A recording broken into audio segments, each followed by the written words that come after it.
this is a recording that I was actually hoping I would never have to record, and unfortunately it's come to the fore in the last few weeks in my consciousness, and then it landed in front of me yesterday morning in the People Management magazine from October 2020. The reason I get the People Management magazine is because I'm a qualified member of the Chartered Institute of Personnel and Development. So the sort of learning and HRE type industry, chartered, the body. And this recording is around redundancy. It's one of those words that can put fear into the heart of people, or some people go, yes, best thing that's ever happened to me. So I want to give you some facts and figures that are published in this book, in this magazine. I want to give you some facts and rights off the government website. I want to tell you a story about how people react, and I also want to indicate some of the emotions and some of what might happen if you are faced with a redundancy opportunity. And I'll say opportunity because it can be, or whether somebody that you know is. So what's happened? Give you a little bit of background to this. If you think about what's happened with lockdown since March, this is 2020 being recorded in the UK. If you think about some of what's happened with lockdown since March 2020, things have just changed dramatically. If you look at what's going on in the high street or in businesses, people are working differently. Businesses have lost business over this period. Some businesses will not come back. They've gone, they've shut. So and some industries are massively affected, perhaps more so than some others. So this could be industry specific. It could be location specific. There's so many, it's a culmination of all sorts of things happening. So what has happened in the last month, where the original furlough is coming to an end of September, during September, I know there were businesses, and I had a few conversations with a few businesses who were going to make redundancies and issue the redundancy notice from the beginning of September. So the redundancy would be over, 1 month redundancy by the end of October. So when the furlough scheme ended, because nobody knew what was coming next. And the article in the People Management magazine, just going to read you some figures because it's amazing what you can actually get with the Freedom of Information Act within the UK. I hasten to add that. But they're saying that the job cuts could be the worst for a generation. And they're actually indicating that the job cuts this time round will be worse than our recession of 2008. And apparently in 2008, organisations notified the government there would be around 180,000 staff at risk of being made redundant. And this time round, and these are figures from the Institute for Employment Studies, the IES, based on official data obtained by the Freedom of Information request, employers had notified the government of nearly 380,000 staff at risk, so double basically. But the IES estimated that the UK was likely to see around 450,000 job losses this autumn.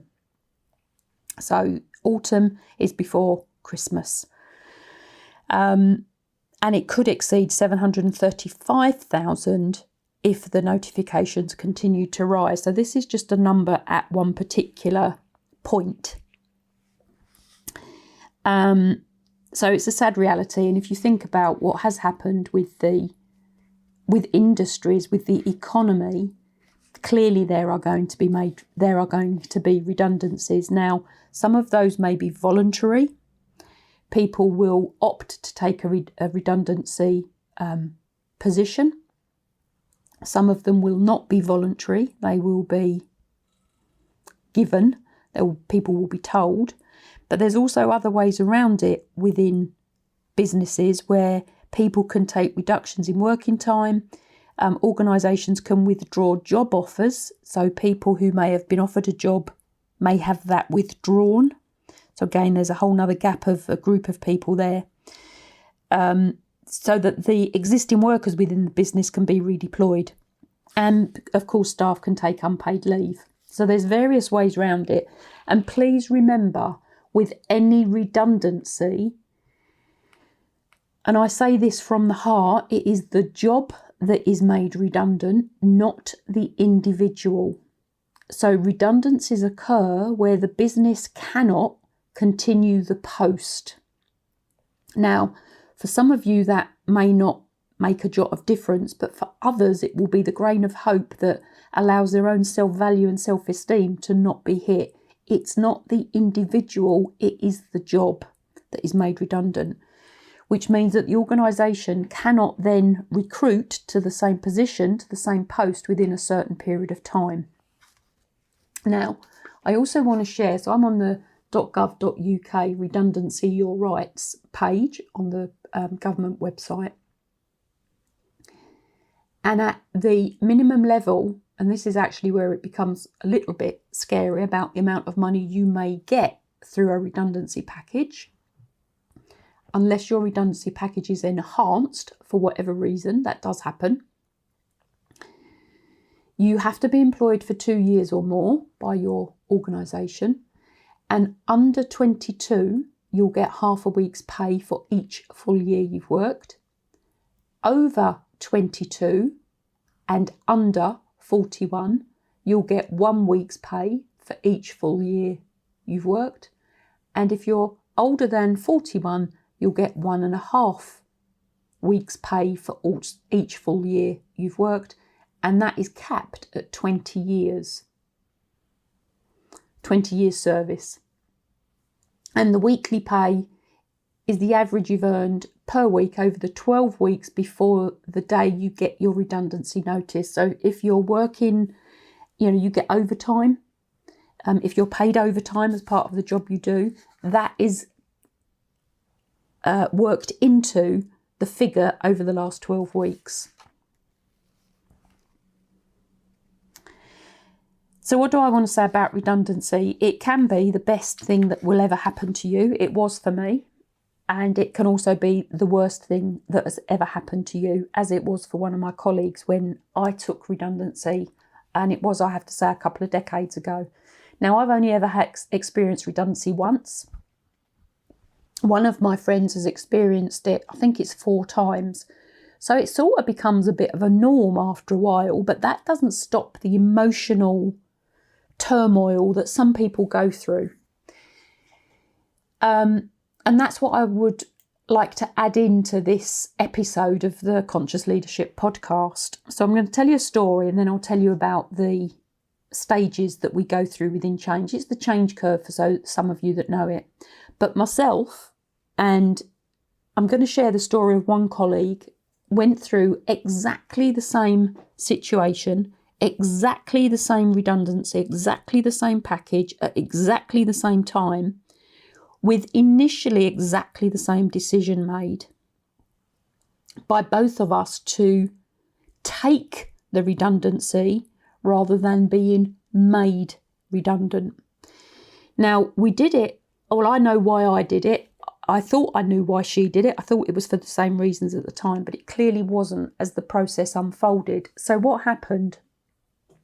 I worked at the time within the Learning and Development Department of one of the UK's biggest retailers, and they merged with another retailer. So there are duplicate posts, duplicate roles, duplicate heads of departments, duplicate basically everything within these 2 organisations. So there were 2 people for most jobs. Only one is going to get the job. So one got the job, one was either redeployed or made redundant. Some people took redundancy. And within my division, Learning and Development and the HR division, there were about 100 of us across the country. We all got called up to a big city in the middle of the UK. And of course, it was a cascade. So as the jobs at the top were being allocated, interviewed for, you had to apply for the job if you wanted the job. The next level down were then given the information that they needed to make their decisions. And we got called into this big city in the middle of the country. We drove up. It was about 4 or 5 hours from where I live. We drove up. There was a whole carload of us. We got into the room. There was about 100 people in the room. And the individual who had got the top job within our division, within our department, across the UK, came into the room. There was a big organogram on top of on a flip chart. He smacked the top of the flip chart and he said, "That's my job." And I remember sitting at the back of the room at the time. I was sitting on the windowsill at the back thinking, I'm not working for you. What the hell? You've got 100 people in front of you, some with families, some with not, all with financial obligations, some with kids, some with not, some with mortgages, some with not, but right the way across the gamut. And that's the first words that come out of your mouth. And I thought, don't want to work with you. So my decision was sort of made. And in that moment, I thought, right, well, it's a redundancy situation. I'm going to find out what my payment is. I'd worked for them for about, 12 years, I think, various different jobs within that. But I think I'd worked for them for about 12 years. So I made the decision there and then. We got back to the offices. We found out what the package would be, the redundancy package would be. And I thought, well, I'm not going to get that amount of money. And I don't know how old I was at the time. What would I have been? Probably about 40, something like that, maybe. Late 30s. I thought, it's a decent sum of money because I'd been there a while. It was enhanced because it was a merger. So there's, different things can happen with redundancy packages. I found out what I was going to get. I thought, well, I'm going to take the money. I'll go and get out and get another job as part of our packet, or I'll go out and work for myself, which is what I did.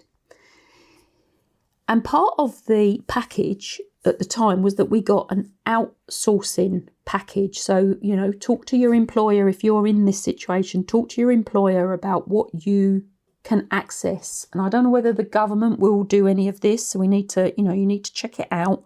I'll do some more research to see what's going to happen with all this level of redundancies that are potentially happening.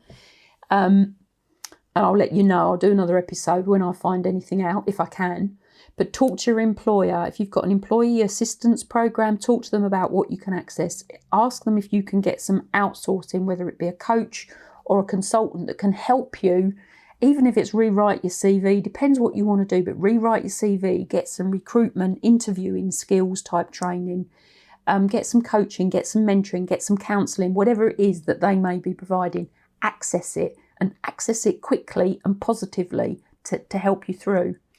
So we got the outsourcing package, and I think we were allowed 5 sessions with an organisation who I actually went on to do some consulting with, interestingly. At the time, it was Wrights Coots. I'm not sure they're about anymore. So myself and my colleague, the one I'm going to tell you about, we accessed the information. We were also then within the working environment told what we had to do for the next 3 months. I think that we were going through the redundancy package. The process. I decided I didn't want to do that because I didn't agree with it. They were restructuring, changing all the job roles and all the rest of it. And basically I was threatened that if I didn't do the work, then I can't even remember what the threat was now. It would affect my redundancy package. So I did the minimum that I could. Just being really honest with you, I was very angry at what they were doing. Very angry. But I knew that I only had to get through, I think it was 3 months, and I'd be gone. And my colleague worked like a Trojan. And she really did work like a Trojan. And it was almost as though nothing had changed. But we were having conversations around redundancy and what was she going to do. She was older than I was. Redundancy, what was she going to do? What was I going to do? We were going to the outplacement services. And the consultant that saw me said, I've never met anybody coming into a redundancy that actually knows what they want to do. And of course, I was decided that I was going to go out and go freelance, learning development, leadership and management consultant. I was going to go freelance. I was going to take the opportunity because I had the money behind me. And there's a tip here. If you want to go freelance, make sure you got 6 months salary, 6 months money, living money behind you. And that doesn't mean, going up the pub every night and all of that, but 6 months money to pay your bills, because then you come from a sense of abundance rather than non-abundance. Can't even think what that word is yet. Desperation. So you're coming from abundance, not desperation, when you're talking to people. Anyway, it got to the last day.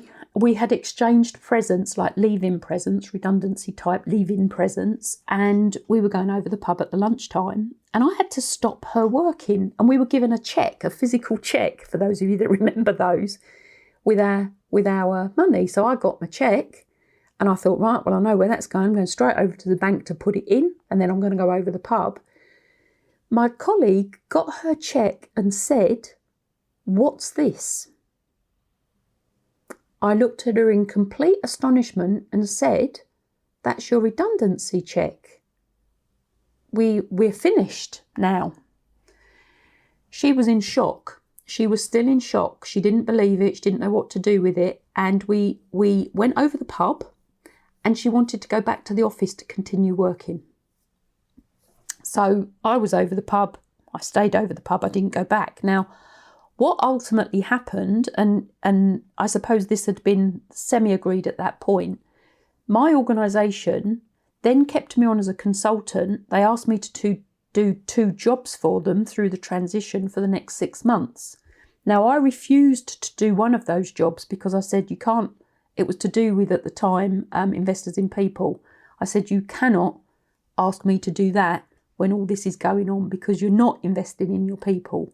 So I did one part of the job, and they kept me on as a consultant.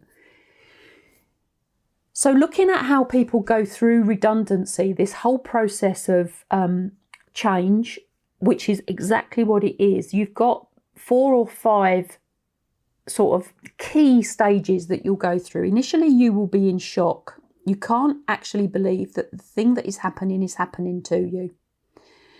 And when you're in shock, you sort of end up, and it's the next stage through, but you're in denial that the thing that will happen, that is happening, will happen to you. So if you think about the story I've just told you about my colleague, to the day we received our redundancy cheque, she was in complete denial that she was actually being made redundant. She hadn't even told her husband. That's how much in denial she was. And with all of that, what you've also then got to think about is your energy, how you're performing, what emotions you're going through. Because when you're in denial and shock, you're probably not forward focusing. And of course, if you're going through a redundancy process and you know it's going to happen, the one thing you have to do is look forward. You have to look to how and what you can do and how you're going to do what you're going to do when you know, on that last day. Can you have garden leave?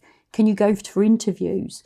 Do you get somebody to support you write the CV? Are you, within those last few months, weeks, whatever it is, are you out there actively looking for the next thing, whether it's a job or whether it's going into business for yourself, whatever it is you're going to do? Now, once you've come through sort of the shock and the denial, when you come through it, which clearly my colleague didn't, it's you go into that anger stage. And I was at the anger stage of I didn't agree with what the organisation was doing, full stop, the way they were changing the jobs, the way they were, going back almost like 20 years, in my view. I mean, we were ended up writing on cardboard. Oh God, I'm getting angry thinking about it now. We ended up going back where everything was computerised, and they ended up getting us to write in pencil on cardboard folders about people's training records. Now, this is only about 20 years ago. Computers were in. There was nothing. It was just like madness. Anyway, so I got angry. But what happens is that from that anger, unless you manage it, funnel it, tune it, you can go into what they call a bargaining position. So if I do this, that'll happen. Well, with redundancy, you don't really bargain. Because there's not much you can really bargain with. Now, you may be able to bargain with time from your employer. Say, well, no, that's not bargaining. That's wrong. You're not going to bargain with time. You're going to ask them for time so you can go out and do what it is you need to do. The worst point of this change curve is that you get to you get into a position of depression, and it's like, what's the point? What's all this about? And now remember, please remember, we're already going through lockdown. People's emotions are already heightened. We've been in furlough, or some people have been in furlough. You may have been on 80%. of your salary. You may not be on any salary. I'm currently trying to get claims through from some of my tenants. I'm a property investor as well. Some of my tenants who are in the business of building. Of course, nothing's happened. Now, some of those are dyslexic. I didn't realise until end of August, some of them have had no money the whole way through this whole lockdown because the claim they had initially started or a friend had started for them hasn't gone through. They rang me up sort of end of August saying, can you help me? So I'm now on it. But that's another story. I'll do another episode on that because that's an experience.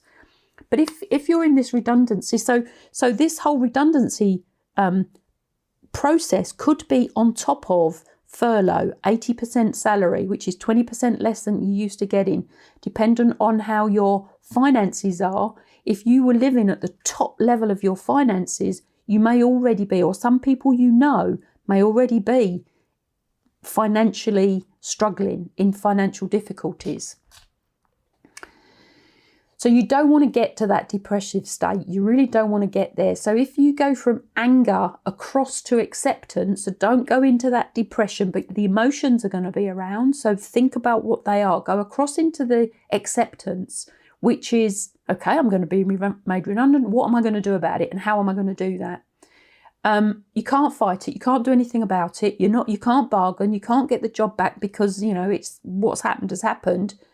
Okay, what do I do? How do I move forward? What do I do? How do I do this? So accept the redundancy quickly, as much as you can. And I know I'm saying this and there'll be people listening to this who are really struggling. Please call. I'm happy to have a conversation with people. So Julie Hogman, go to my website. There's a contact form, which I'll check to make sure it comes through to me, or find me on social media. Happy to have a conversation with you. Happy to help you wherever I can. When I was made redundant and I had my outplacement, as I said, I ended up working as a consultant for the outplacement organisation. I became a trainer for them for their self-marketing. So how do you write a CV? How do you self-market yourself? How do you find another job? What research do you need to do? Now, that was a while ago, but the principle still stays the same. And of course, I'm now out there, still working for myself, loving the freedom that comes with it, loving being able to do these sorts of things to help people. So if you go across into acceptance, and then what happens is you go from acceptance into problem solving. So what can I do? How can I do this? What do I need to do? Once you're into that mode, you're assimilating into the fact that you are going into a new future. Now, that new future for all of us currently is not very clear. If this article is right in the CIPD magazine, People Management, there's going to be a lot of people looking for jobs. There's going to be a lot of people changing disciplines, changing industries, because some of the industries they've gone down the pan, which is a colloquialism for they're not in business anymore. So think about if you're changing discipline, if you're looking to do something new, if you're looking to start your own business, if you're, whatever the opportunities are out there now, what industries are thriving currently, that if you need a job, you can go towards to get a job, or if you want to work for yourself, so create your own business, what industries, what is required out there in the world now. Remembering we are now operating into a global business. Internet makes everything so flexible and so available. You can access 24/7 services. So think about what industries are thriving and what industries are going to thrive in the future. So as much as I particularly didn't want to do this episode on redundancy, I hope that has helped. If you have any questions, as always, please contact me, find me somewhere, send me a message. Email address is connect@clavem.global. So that's connect@clavem, CLAVEM.global, if you've got any questions. I wish you all the very best. If this helps you, please let me know. If this helps somebody else, please let me know. If you want to leave a review on the podcast, I'd be absolutely delighted. If you want to leave a review on LinkedIn, I'd be absolutely delighted. I wish you all the very best. So please remember, redundancy scenario situations can be the best thing that has ever happened to you. And for some people, it will never be the best thing that has ever happened to them. So please make the decision, make your own choices, go out there, live life, do something that will take you one step closer to whatever it is you want to do. And I will talk to you on the next episode.